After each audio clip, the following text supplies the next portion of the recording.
This is Dan Dix here, reporting for Press for Truth, coming at you today with a good old-fashioned walk and talk vlog. I'm out walking my dogs, well, trying to at least, and it got me thinking about a story that I wanted to share with you guys about this interaction I had one time with a lady and her dog, hence the title of this video. Now, it was quite some time ago. I was getting into an elevator at a condominium complex, and two things strike me as being kind of odd right off the bat as soon as I got on the elevator.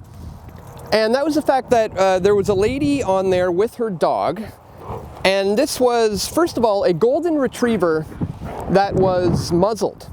Hey, calm down, fellas. I'm getting all tangled up here. There was a golden retriever that was muzzled, and if anybody knows anything about dogs, you'll know golden retrievers are the most sweet, kind, gentlest creatures there are, so it's odd to see one in a muzzle, but who knows, I don't know, maybe it bit somebody one time or something like that. But the other thing that struck me as being quite odd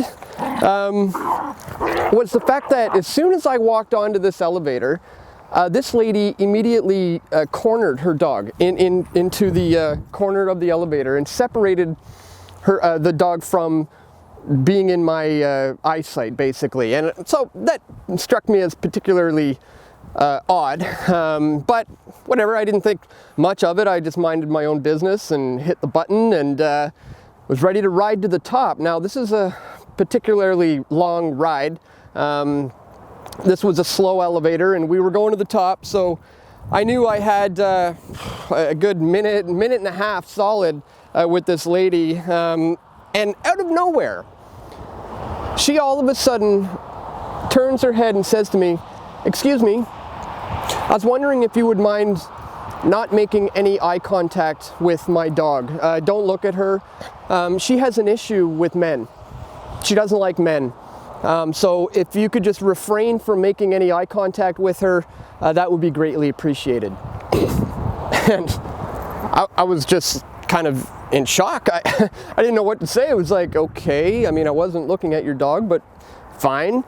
And I'm just sitting there trying to wonder, wow, what is this all about? And as I'm watching the lights on the elevator, you know, go higher and higher, coming closer to my floor, it begins to dawn on me. I'm saying it in my head, like as if I'm saying it to her. Perhaps I should have said it out loud, but I didn't. But I said in my head, you know what?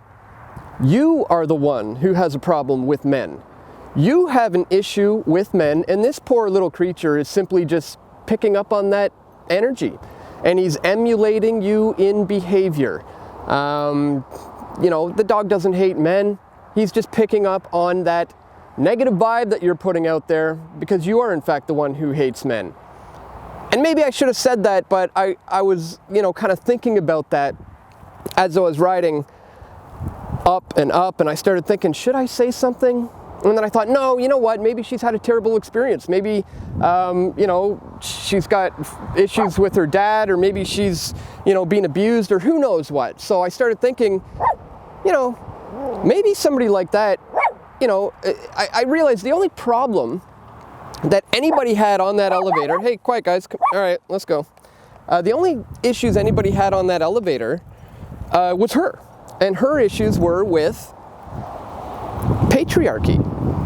And it was dawning on me as I was continuing to ride up and contemplating whether I should say something or not, that it hit me. You know what, lady, patriarchy is not necessarily a bad thing. I mean, let's look at it this way. I am certain, almost 100%, not quite, but there's pretty good chance that when she entered this world, when she was born, the first day that she breathed life into her lungs, I'm willing to bet there was a man who was responsible for the creation of that life, who would have been willing to do anything for her, maybe even give up his own life for her at that point. And that is a good thing. That is a beautiful, healthy relationship. And then I started thinking, yeah, maybe she just needs to reconnect with her dad. And then I thought, on the even bigger picture, maybe she needs to reconnect with the Almighty Father.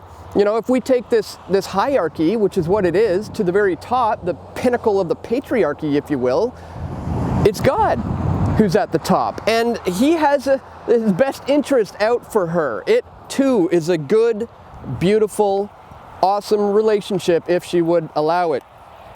But alas, as those thoughts are going through my head, all of a sudden, ding, the bell goes off. She walks off onto her floor. She didn't say anything, I didn't say anything, and she was gone, and that was it. Never to be seen ever again. And I guess I had another epiphany moment. I had another moment after she left where I realized, wow, if we want to change the world and make it a better place, we really need to lead by example. Like, we really, really have to lead by example. Human beings are very susceptible to the slightest of frequencies, like that dog is. You know, dogs can pick up certain frequencies that humans can't. I mean, they can hear things that we can't. And they can pick up on emotions too. You know, they say water is the most receptive element in the world. It picks up on the slightest of frequencies. And our bodies are made pretty much of water. It's similar with dogs. And so the slightest of frequencies will affect the dog and us. So yes, there is something to be said about the power of positive thought and negative thought, and especially what this does with our loved ones around us, even the animals that we have these beautiful relationships with. So, I don't know, I guess the takeaway from this is that we need to be the change we want to see in the world. In a nutshell, we need to look inside ourselves if we want to truly solve the world's problems. And I hope that, you know, that lady realizes that sweet little golden retriever dog is not the one who has an issue with men, but it's her issue. It's her issue with the hierarchy of patriarchy, and perhaps she needs to reconnect with her dad, perhaps she needs to reconnect with the Almighty Father, her creator, and realize that, hey, sometimes it's not necessarily a bad thing. Click the thumbs up button, guys, if you agree, and please share this video if you found this information to be useful, because this is something a lot of people out there need to hear. This current movement of third wave feminism is getting more and more radical these days. So we really need to wake people up to these ideas that it's not necessarily a bad thing when done correctly in a mutually agreed upon contract, essentially. So that's it. Click the thumbs up button. Once again, thanks for tuning in, and stay tuned. We're going to have more video reports coming soon. This is Dan Dix reporting for Press for Truth. We all want truth.